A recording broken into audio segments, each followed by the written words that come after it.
Young people from all over the globe are joining up to fight for the future. I'm doing my part. I'm doing my part. I'm doing my part. I'm doing my part, too. Soldiers like Private Ace Levy and Lieutenant John Rico. Come on, you apes! You want to live forever! We need you all. Service guarantees citizenship. Hey, greedy 3Ds, and yes, that was the start to Starship Troopers. We are making again today another Johnny Rico Bust, but this time by ATV Digital Sculptures. I really love this sculpture with a little bit of a bug arm sticking through the base. Now everything has been printed on the Form 4 using the Form Labs grey resin, and what I wanted to just show you is something that we kind of miss out a little bit, because a lot of people think that when these things come off the printers, even when they come off things like the Form 4, that they're perfect. Well, to be fair, there's a few little marks where the supports have been and a few little divots and pits left, which we're just going to give a little bit of attention to now. Now, to be fair with the Form 4, there's not a huge amount of marks left behind by the sports, but there's a couple on there. So I'm going to use this battery operated USB kind of Dremel tool. It's like a little finishing tool, and it's really good for just getting off those nooks and crannies out of the depths of the model. I'm also using one of these sculpture knives here. Now these are so sharp, be so careful, and also make sure you wear some glasses or some goggles just to stop those bits flying in your eyes when you pop them out. I'm next going to take a dry brush, a big brush of any kind will do, just to get the dust off really, because it will create an awful lot of dust. I've also nicked this nail polish sanding stick from my Mrs. Greedy's nail varnish kit, so don't tell her, and of course that's going to generate some dust too, so that brush is going to get it off. Next thing I'm going to do is dry fit all the parts together. You do not want to find out at the end when you've painted it that it doesn't fit together, so dry fit everything together. Now the left arm, or the right arm, but your left arm as you're looking, didn't fit too well. There was a little bit of a wobble in it, so I filed down the end of it and I used the Dremel to just get any sort of debris out of the hole, and then it fitted together wonderful. Now I found that out at this stage rather than the end stage, and I'm just going to fit it all together to make sure it all fits, and yes, it all fits absolutely lovely. So we are now ready for the priming. Normally I would use Citadel paint, but I haven't got any, so I've used some Army Painter black primer, and everything has had a dose across of that black primer. It's been left to dry, and then we've come back to it when we're ready to play. Fairy pink first for the skin tones. I'm going to give this a base layer of pink underneath the skin, just to give it an air of, I guess, so it looks like there's a little bit of blood running under the surface. Skin is made up of all sorts of tones, as we've said before, so this pink will be wonderful. I'm also going to use this Galeri 0.2mm Morbius airbrush, which is awesome for aiming and putting paint where you want it. Nomad Flesh. My mistake. First, this is the darker flesh in the Army Painter Triad, and this is going to go over the pink. I'm going to leave some of that pink coming through, and there's also a little bit of the black coming through as well. I'm all right with that. It's just adding shadows and depth to the skin. I'm giving obviously the Nomad Flesh across the face, getting it pretty much everywhere before I move on to Barbarian Flesh. Now what I've done is I've dry fitted this on, the arms onto the body, so I know which part of the arms is upwards, and those are the parts I'm going to hit with the Barbarian Flesh as if the light was hitting them. I'm also going to do the same to the face. Light will come down onto the face, so natural shadows will occur at the bottom. Rough Iron next, again another air paint from Army Painter, just to give the base a coat of that. I'm not going to do too much to the base, but I'm going to give it a little bit of coat of that before Skeleton Bone. And I'm going to take, there's two sort of like bug legs sticking out of the base, so I'm going to do the joints in this skeleton bone to just highlight them away from the rest of the model really. Because this is so close up, I want to make it look like it's bone, and then we're taking some demonic yellow and I'm going to put on the classic arachnid stripes onto the black, using again this Galera airbrush to get these fine features on there. I'm going to pop them all the way across until all the yellow is on. As you can see there, I haven't really looked at a reference picture, I've just painted a bug, so I'm pretty okay with how they look. A little bit of lava orange, and I'm just going to add that into the yellow just to make the yellow look a little bit more, funny enough, orangey. I just want to make it look a little bit more interesting on the eye and not make it just look completely yellow. Once all the orange is on, I love these legs, these look absolutely awesome. I'm taking some Regiment Grey, and what I'm going to do is What I said about that airbrush being really fine and you can really pinpoint where you're going to paint, I'm just going to paint all the armour with this regiment grey. The reference picture makes it look grey. Some people paint it like a greeny olive drabby colour. I like it grey. It looks like the movies, and that's what I'm going to do. And I'm going to do it all with the airbrush, to be honest. This has taken off so much time painting by hand. I've gone all over it with the airbrush. Now I'm going to have to cover up some of the black, but I'm all right with that. There you can see all of the armour is now painted, and that's a big chunk of work done. I'm just tidying up the edges here that I missed. I'm doing exactly the same with the helmet. This was nerve-wracking.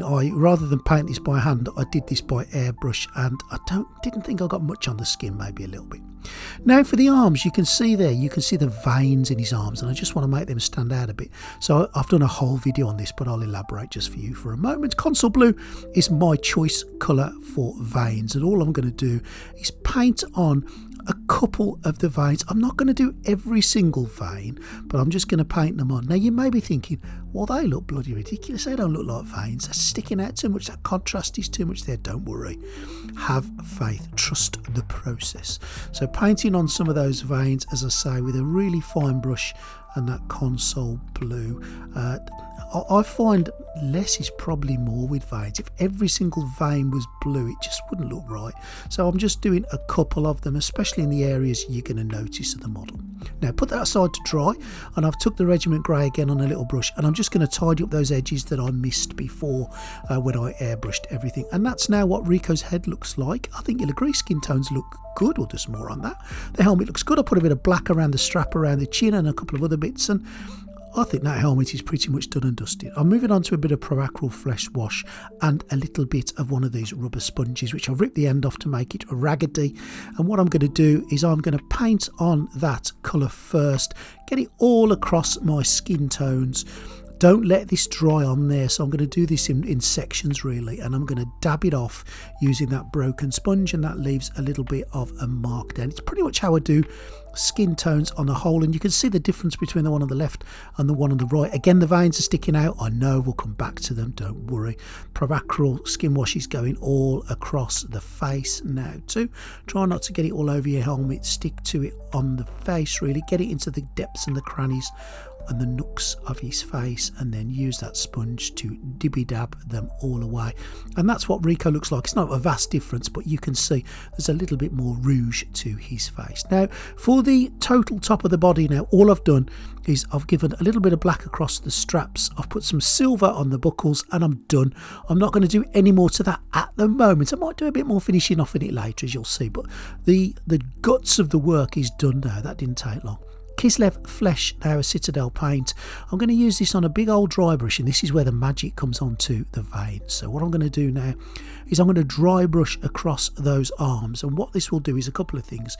It will lighten up the arms, and I'm going to pay more attention to the muscles or the parts of his arms like his bicep that stick out. But the other thing it will do, and you can see it happening there, is it starts to push the veins back into the background and makes them look like they're under a surface of skin, and that is the effect that I was after. As you can see, I think that's perfect. Light skin tones over the dark and over the veins, and they look wonderful.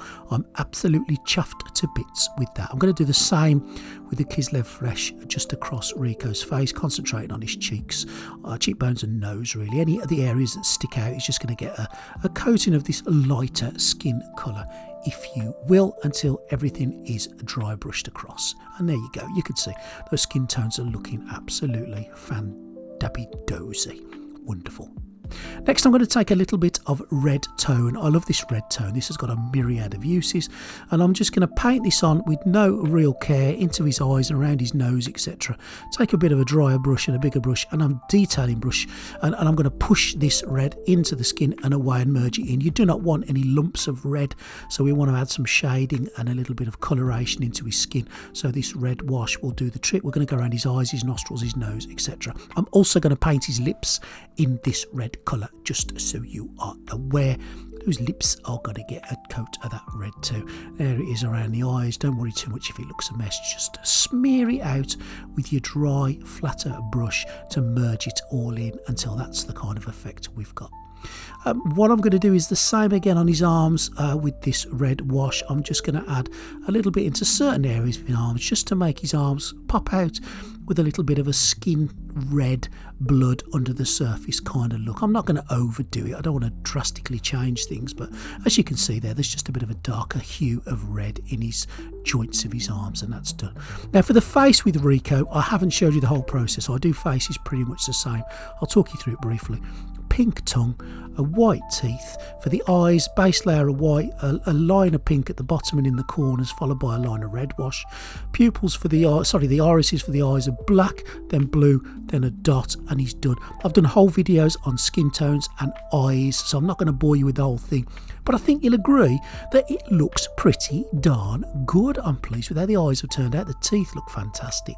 Chuffed with that. I'll put some links in the description to the videos where I've done teeth and eyes and faces, etc, etc. Now I'm going to take some of this panel line and I'm going to put this ink in all the certain places across his armour.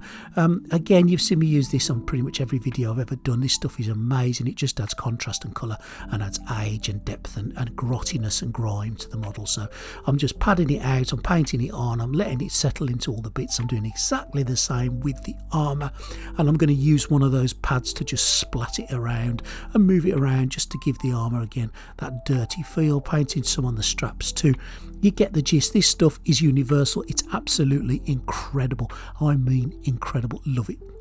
Next, some pallid bone, and on those bony bits that we did of the arachnid's legs, I'm just going to paint it on there. Now you can see how that yellow and that orange looks on there as well. Those legs are looking darn sexy. They're looking absolutely fantastic. Let that settle in there just to add a little bit of colour and striation to your model, and I'm putting it on the bits where the bone would have been snapped off for the legs too. The gun is really simple. I'm just going to dry brush it with a bit of silver. No rocket science here. It's literally just a dry brush all the way across, just to make it stick out a little bit away from the blackness of the gloves and the blackness of the rest of it, and to make some slime where the insect's legs have been cut off. I'm using some of this Tesseract Glow here, a little bit of UV resin, and I'm going to mix the two together. I'll probably use a UV light as well just to set it in a few drips and runs, but paint with this UV stuff, it makes it look slimy, it makes it look like blood really, or alien blood at least. And again, if you hit it with a UV light, it will set into positions that maybe you want it to. So I'm just going to splodge this nice bright green, and of course in the movie Alien's blood is nice and green and bright, and I'm going to splodge this across the two areas where it looks like the alien's legs have been broken off, pulled off, smashed off, whatever, just to give it that final look. And you can see it's like thick and gloopy, and I like it about using this technique is that you can just make it look like it's, well, alien blood. It's fantastic. And that's pretty much the model done. Let me know what you think. Let's have a look at Johnny Rico.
go. That's my third Starship Troopers model in as many weeks. As you probably gather, I like Starship Troopers. Did you know they're making a brand new movie? Keep your eyes open for that one. And let me know what you think in the comments about this model of Johnny Rico by ATV Sculptures.